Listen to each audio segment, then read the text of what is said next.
Hola amigos, ¿cómo están ustedes? Bienvenidos nuevamente, siempre es un placer que estén del otro lado escuchando, amigos, seguidores de este proyecto que hemos dado en llamar Historia en Podcast. Este primer episodio de la temporada número 3 o episodio 21, si venimos acumulando ya los anteriores, nos va a dar inicio a un nuevo ciclo en donde vamos a estar acercándonos poco a poco al desarrollo de la historia argentina que tanto nos gusta, que tanto nos apasiona, y como decimos siempre, vamos a tratar de contarla de una manera fluida, de una manera dinámica, para que se pueda entender por todas las edades, por todos los gustos, por todos aquellos que sienten el deseo de aprender algo de historia, pero por ahí no cuentan con el tiempo necesario para ponerse a leer, ya que es una ciencia que necesita mucho de la lectura. Bueno, entonces con este proyecto de Historia en Podcast vamos a tratar de acercar la historia a cualquier rincón del mundo, tratando de hacerla simple, dinámica y fluida. Esta temporada número 3, que como les decía, va a estar centrada en lo que es netamente la historia argentina, pero vamos a comenzar con este primer capítulo que nos va a ir dando la antesala a los movimientos revolucionarios que se van a desarrollar en toda Latinoamérica, pero particularmente a partir de 1810 en nuestra República Argentina, que por esos momentos era el Virreinato del Río de la Plata, con capital en la ciudad de Buenos Aires, tal como lo hemos desarrollado ya en otros capítulos. Pero antes de largar, nobleza obliga, necesito hacer el agradecimiento para que todos sepan y para que todos conozcan. La musiquita de fondo que está sonando, ¿sí?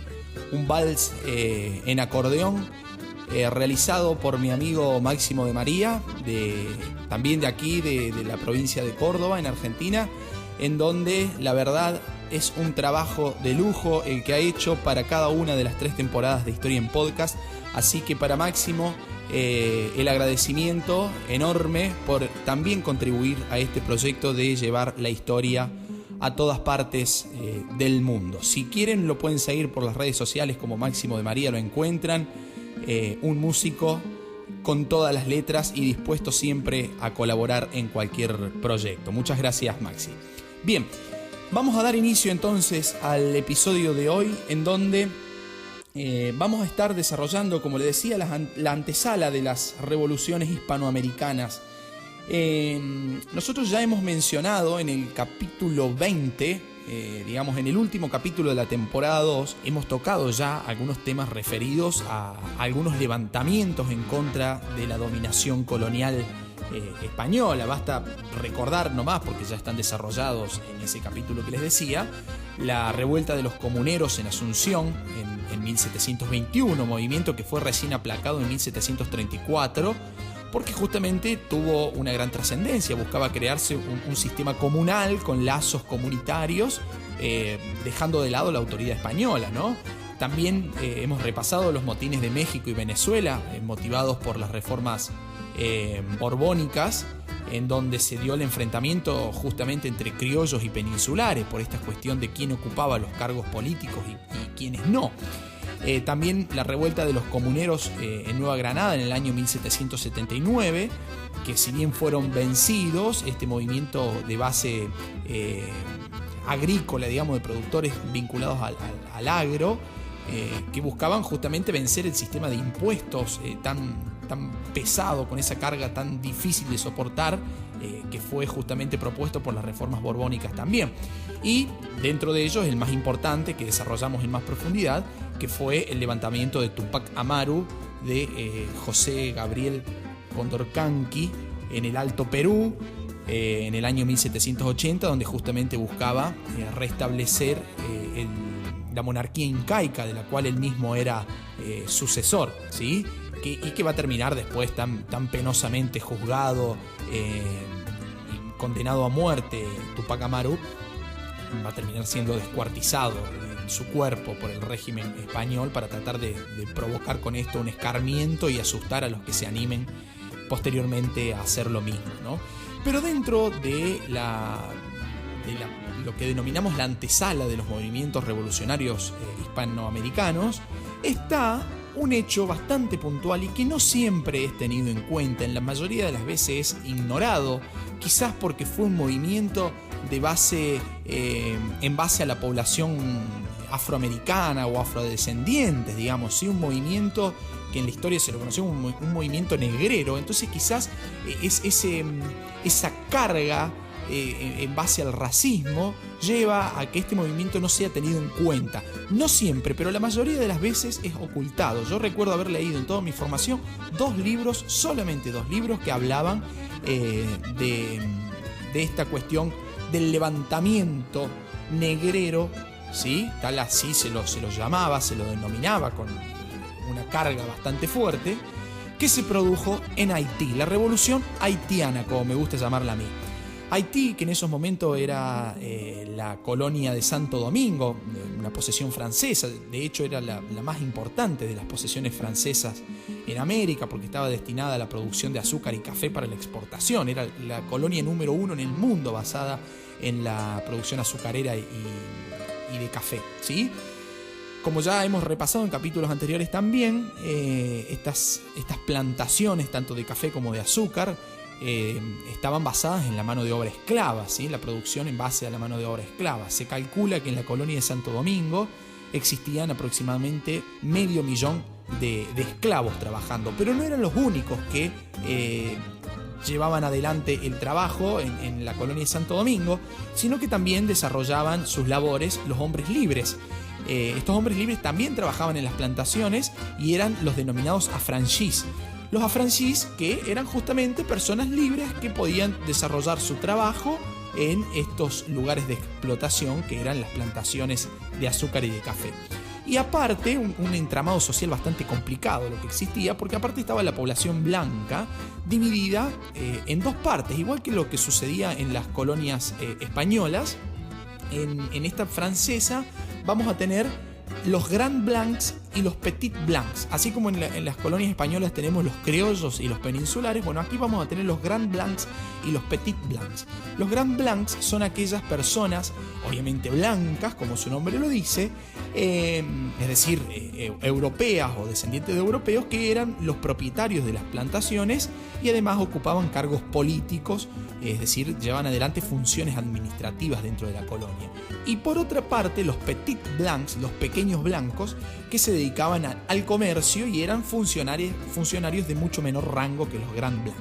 Entonces vemos que el entramado social entre la mano de obra esclava, los affranchis, los Petit Blancs y los Grand Blancs era bastante complicado, y justamente existía un enfrentamiento social entre todos esos grupos, lo cual va a llevar a una relación bastante tensa entre todos ellos, porque siempre hay una lucha de clases, y en este caso, al ser tan diversas los grupos sociales y el entramado social, va a hacer que la relación sea justamente bastante peligrosa y tensa, como les decía.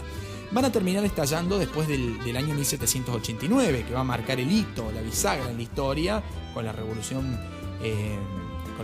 Francesa, en donde se le va a dar el fin a la esclavitud. Recordemos esos lemas tan famosos de la Revolución Francesa: la igualdad, la fraternidad y la libertad, ¿no? Justamente la libertad va a dar con el fin de la esclavitud.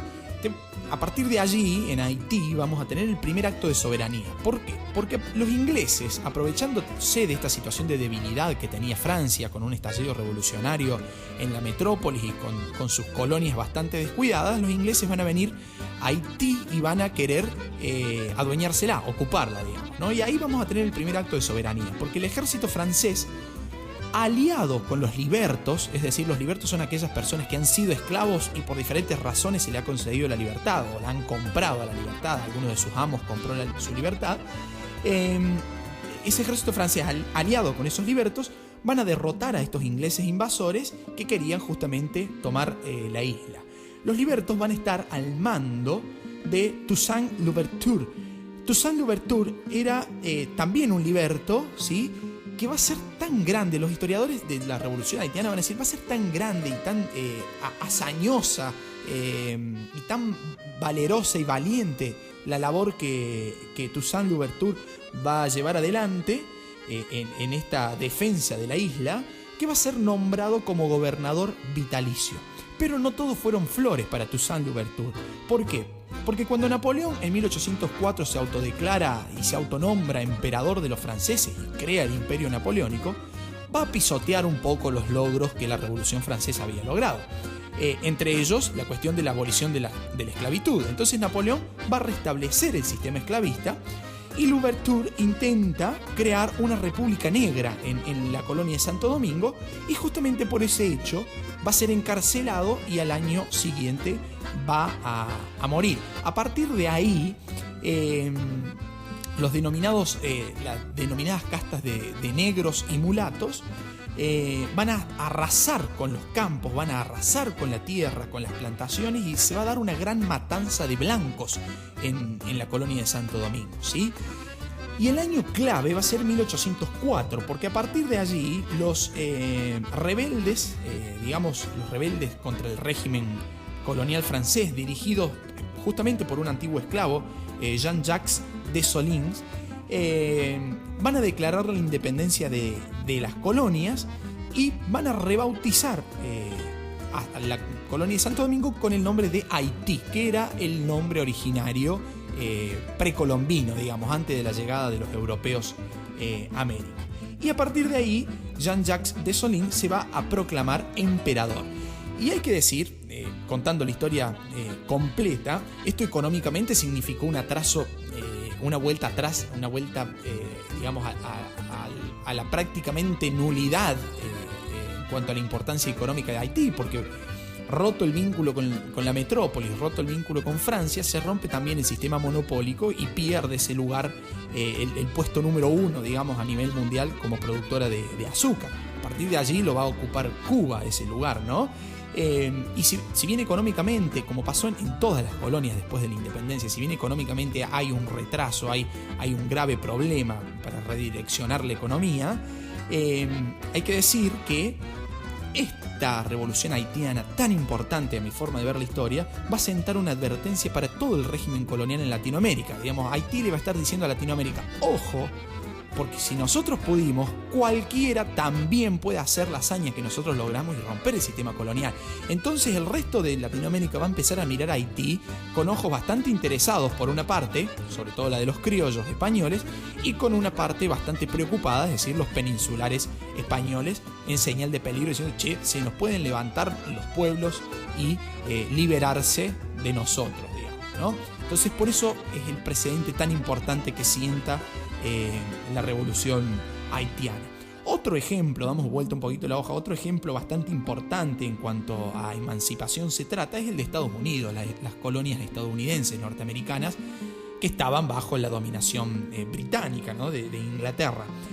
Para esto voy a retomar, simplemente no nos vamos a adentrar ahora en lo que fue la cuestión de la independencia de Estados Unidos, simplemente tomarla como un hecho que lleva después a ser tomado en cuenta por los movimientos revolucionarios hispanoamericanos. Voy a citar a Thomas Jefferson, que va a ser el encargado de redactar el texto de la independencia estadounidense, que se va a llevar a cabo el 4 de julio de 1776, mismo año que con las reformas borbónicas aquí se va a estar creando el virreinato del Río de la Plata, como para hacer una analogía, ¿no? Jefferson va a decir, palabras más, palabras menos, ¿no? Voy a tratar de parafrasearlo. Si el gobierno, dice Jefferson, es el resultado de un acuerdo entre el gobernante y el pueblo, ¿sí?, para, entre otras cosas, proteger su vida, su libertad y sobre todo asegurar la búsqueda de la felicidad, el rey, según los norteamericanos, había roto ese acuerdo y sus súbditos estaban en condiciones de buscar la libertad para formar una nueva comunidad política que le permitiese lograr y alcanzar esa búsqueda de la felicidad, ¿sí? Un gran hecho, una gran causa que se va a ser tenida en cuenta después por los movimientos emancipatorios en América Latina o en Hispanoamérica. Otras de las grandes causas fueron las ideas de la Ilustración, y particularmente de la Revolución Francesa, que va a ser la parte pragmática de la Ilustración. Esos ideales que les decía recién de igualdad, libertad y fraternidad, que van a ser llevados como bandera, como estandarte por la Revolución Francesa, van a tratar de, entre otras cosas, buscar pensar, razonar el poder, porque hasta el momento el poder no era cuestionado. ¿Por qué? Porque la soberanía se justificaba en Dios, ¿sí? Dios le daba el poder al rey y el rey gobernaba el pueblo. Entonces no había forma de entrarle a cuestionar ese poder del rey. Con la Revolución Francesa y con las ideas de la Ilustración justamente se va a cuestionar el rol de la divinidad y además la cuestión de la soberanía. Se comienza a pensar la soberanía, a razonar. Entonces surge ahí lo que ya hemos desarrollado en el capítulo anterior, que es lo de la retroversión de la soberanía. En el caso de las colonias esto funciona una especie de cadena en donde si Dios le daba el poder al rey y si el rey le daba autoridad al virrey para gobernar al pueblo y a su vez el pueblo reconocía al virrey como autoridad, cuando en 1808 Napoleón pone preso a Fernando VII, que era el rey español, ¿cómo justifica a partir de ahí el virrey su poder? Si el que se lo otorgaba ya no estaba preso. Entonces comienza el denominado principio de retroversión de la soberanía. Es decir, la soberanía no va a radicar en Dios, sino que va a radicar en el pueblo. Y si el gobernante no tiene autoridad, la soberanía debe volver al pueblo para que elija a sus gobernantes, ¿sí? Eso va a ser uno de los hechos más importantes, que va a funcionar como antesala a los movimientos revolucionarios, que de hecho va a ser la teoría más tenida en cuenta por los pueblos hispanoamericanos, ¿sí? Y dentro de Revolución Francesa, que no siempre es nombrado, y a mí me encanta detenerme en estos aspectos que por ahí pueden parecer mínimos en la historia, pero que nos ayudan a pensarla, es el caso de San Martín.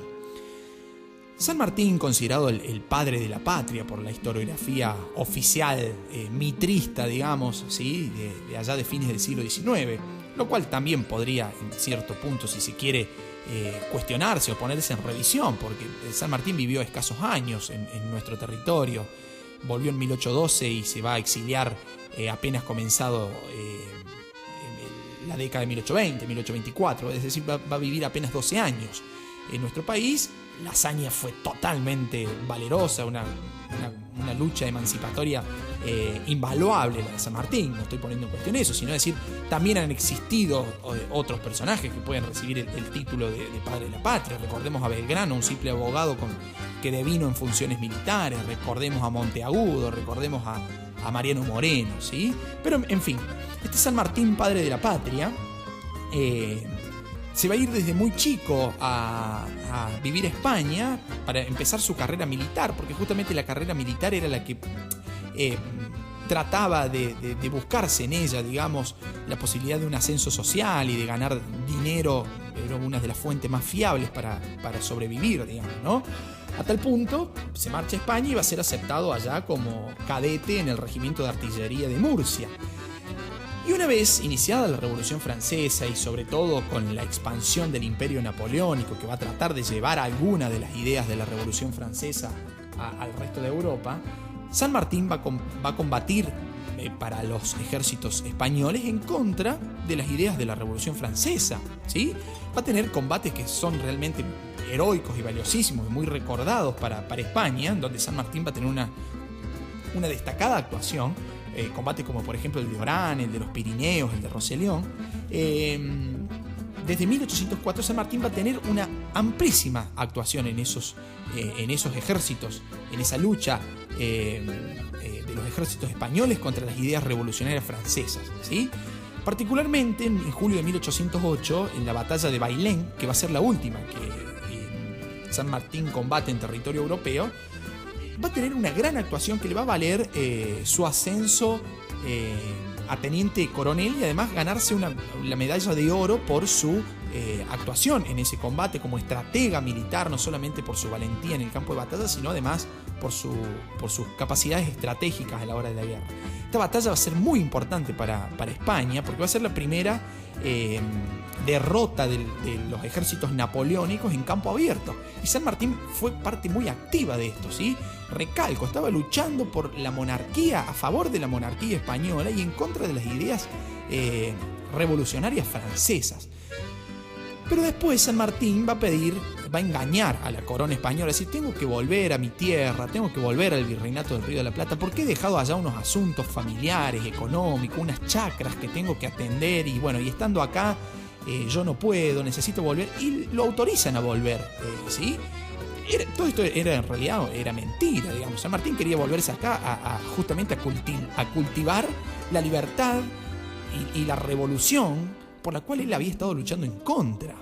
¿Sí? Esos valores de igualdad, de libertad, de fraternidad aprendidos de la Revolución Francesa, con los cuales él luchó en contra, siendo parte del ejército español, va a venir a traerlos acá como ideas emancipatorias, digamos, ¿no?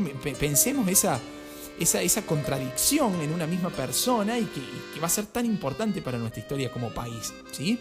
De hecho, San Martín, posterior a la autorización que recibe para volverse al Virreinato del Río de la Plata, va a pasar 3 meses en Londres, en donde está en contacto con Maitland, un inglés que tenía una idea fantástica. A ver, se los voy a comentar a ver si les suena haberlo escuchado o leído alguna vez.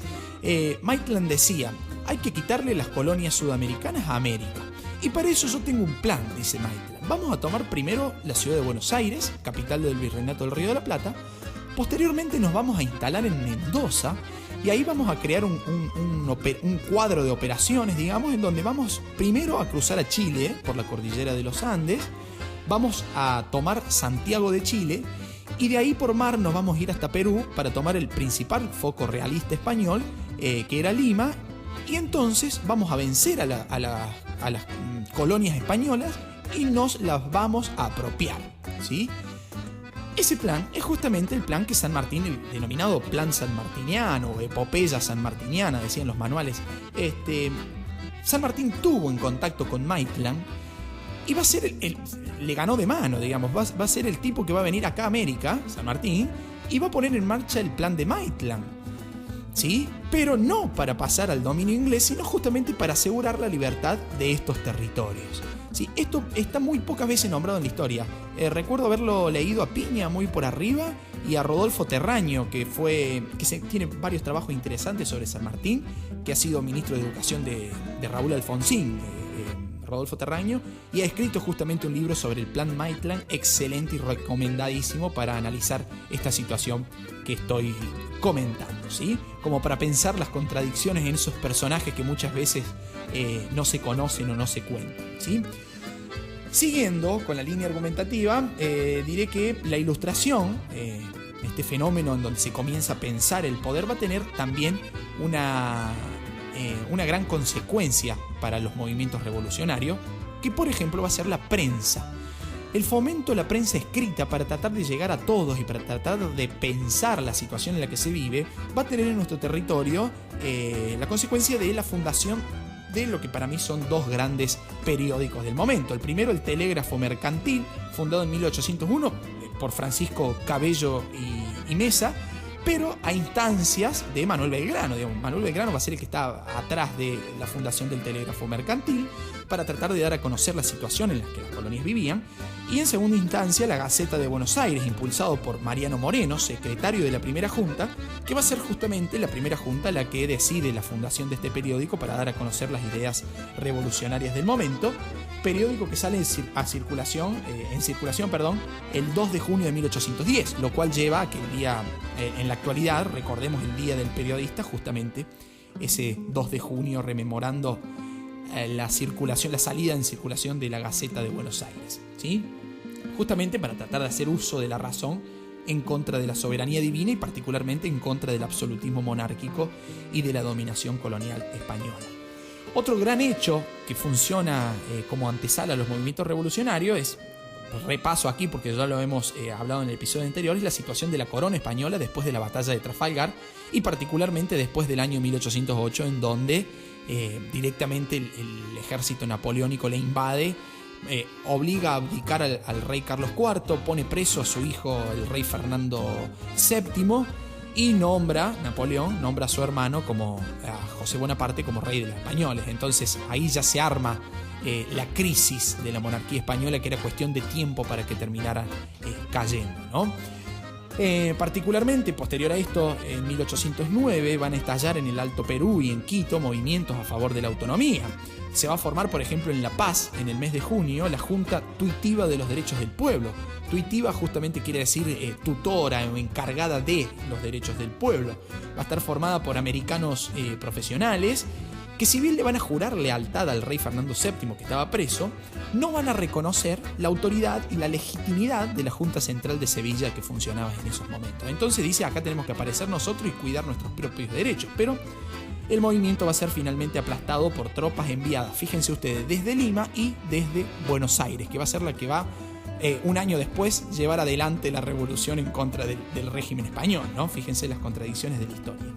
Y en Quito se va a formar la Junta de Gobierno formada por criollos en agosto de 1809, la cual le va a jurar también lealtad a Fernando VII, pero va a estar recelosa, va a tener miedo de las autoridades coloniales, hecho que va a llevar a que no tengan apoyo por sus vecinos, y el movimiento va a terminar siendo finalmente reprimido gracias a la ayuda que trajo el virrey de Perú y el virrey de Nueva Granada.